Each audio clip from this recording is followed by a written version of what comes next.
Assalamu alaikum, my brothers and sisters from the Naruto verse. This is Brian D. Free, and this is my review of Naruto episode 363. Awesome. That's what I have to say about this episode. It was awesome. This is just what we've been looking for in the anime. When it returned to the war arc, this is what we were hoping to see, and it was there. I mean, the music, it was incredible. Seeing the enormity of the Jubi, I like how the animators were able to show just how gigantic the Jubi is, even in comparison to Nine Tails and the Hichibi. There was one part there was a flashback, with the Obito flashback, and at first I was like, oh no, they're not going to go into the flashback, but it was really quick, and it really showed how Obito connects with Naruto. And it was good. And then, one thing I noticed about Kishimoto, he always has one of the characters say something like, "This is bad," or "This is not good." He just always throws that in there. But this episode, it was great. I have to give it an A.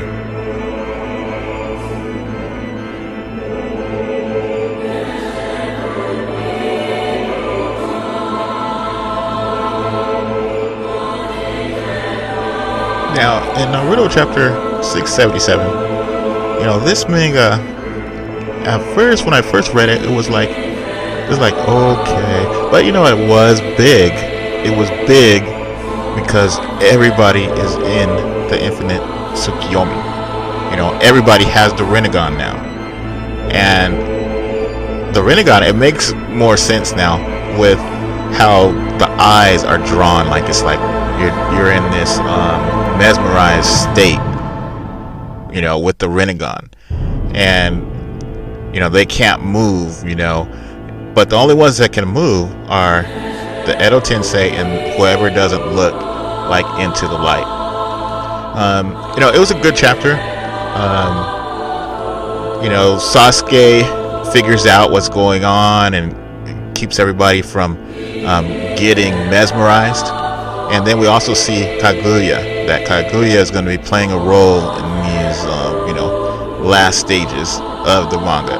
So it was a good chapter. I give it a B. So that was pretty solid. It was good. I mean, I'm waiting to see a little bit more. It was kind of a short chapter.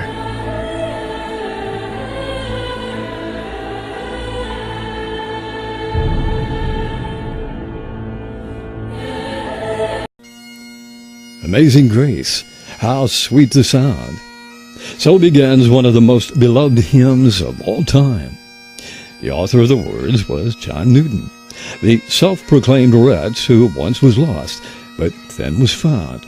Saved by the undeserved and unmerited love of God, saved by God's amazing grace. Newton was born in London on July 24th, 1725. At the age of 11, after the death of his mother, he sailed the Mediterranean with his father, who was a commander of a merchant ship. From 1743, Newton was pressed into service on an English man-of-war. He deserted, was captured, flogged, and demoted. At his own request, he was placed on a slave ship that took him to the coast of Sierra Leone. He became a servant of the slave trader, and was brutally abused until in 1748 he was rescued by a sea captain who had known his father. Ultimately, Newton became the captain of his own ship, one which plied the slave trade. Exposed to the horrifically inhumane treatment of the slaves, and what seemed to be the certain death of all aboard during a violent storm, he prayed, "Lord, have mercy upon us." And the Lord did, and John Newton was brought to faith in Christ. He later became a preacher, drawing large crowds and influencing many, among them William Wilberforce, who would one day become a leader in the campaign for the abolition of slavery. Realizing his great sin and the love of God who had freely saved him, he penned these words, "Amazing grace, how sweet the sound that saved a wretch like me. I once was lost, but now am found. was blind, but now I see.